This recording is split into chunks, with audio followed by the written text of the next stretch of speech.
In the last post, we looked at the relationship between physical fitness, obesity, and health. And we saw in the famous double-decker bus study that active conductors were more than 50% less likely to die of heart disease than were the sedentary drivers, regardless of their BMI.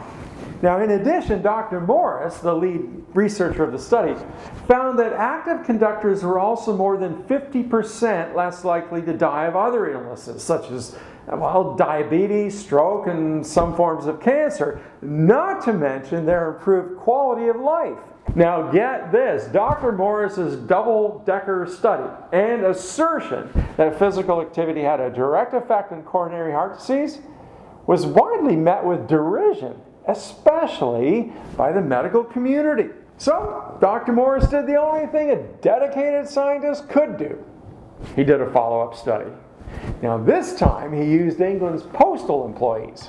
Now like the previous study, this too was the gold standard of studies because it involved a wide range of people living and working in almost identical conditions with only one variable: physical activity.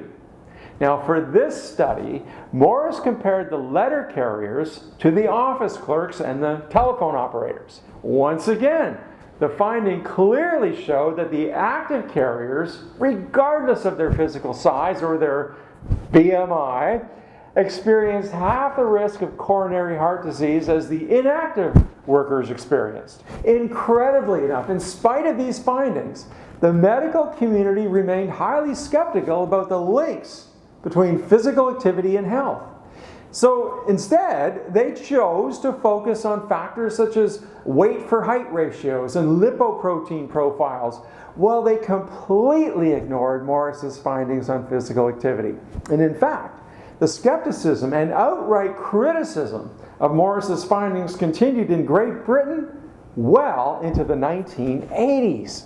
And even today, the critical importance of regular physical activity takes a back burner status in much of the medical information. For example, a group of researchers conducted a review of medical journals read by Australian physicians between 1987 and 1997. And they found that only 6% of the articles written were about physical activity. Well, the majority had to do with a wide variety of, you guessed it, medications. In fact, when reviewing the ads in these publications, not surprisingly, they were all pharmaceutical ads.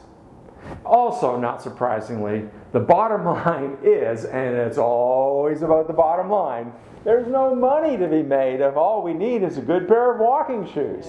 In yet another study in 1989, Dr. Stephen Blair and a group of his colleagues published a study that analyzed the records of more than 10,000 men and 3,000 women who had taken a treadmill fitness test. Now, each of these testers were then monitored for the following 8 years. The findings were, well, predictable and indisputable. Low physical fitness was a health risk factor for, well, both men and women. High levels of physical activity appeared to delay all-cause mortality. The study concluded that heavier individuals who were fit experienced far lower death rates than people who were thin but unfit. And in 1999, Dr. Wee and his colleagues published the most extensive study ever done on the effects of physical activity and mortality rates. Now, the study involved over 25,000 participants who had received a complete physical examination as well as a treadmill fitness test between 1970 and 1993, with a mortality follow-up to December 31, 1994. Now, the following graphics show all-cause mortality rates for each BMI group, broken down by levels of fitness and BMI. Now, according to the accepted definitions of BMI, normal weight is defined as 18.5 to 24.9% body fat. Overweight is between 25 to 29.9% body fat, and obese is classified as 30% or higher. Now, let's take a moment and review this chart. The one thing you can't help but notice is that fitness reduced all-cause mortality by approximately 50% regardless of BMI. So, what's the bottom line? Well, if you want to increase your health span and quality of life, then your first goal is to get yourself as fit as you can and let your BMI clearly become a secondary issue. Well, if you have a BMI under 25 and you're unfit, you have at least twice the rate of all-cause mortality as anyone who is fit, regardless of their BMI. And if your BMI is over 30 and you're unfit, you have about 3 times the rate of all-cause mortality as anyone who is fit. So the bottom line is pretty clear. Get fit, and everything else, including your weight, will fall into place. It really is just that simple. Thanks for watching.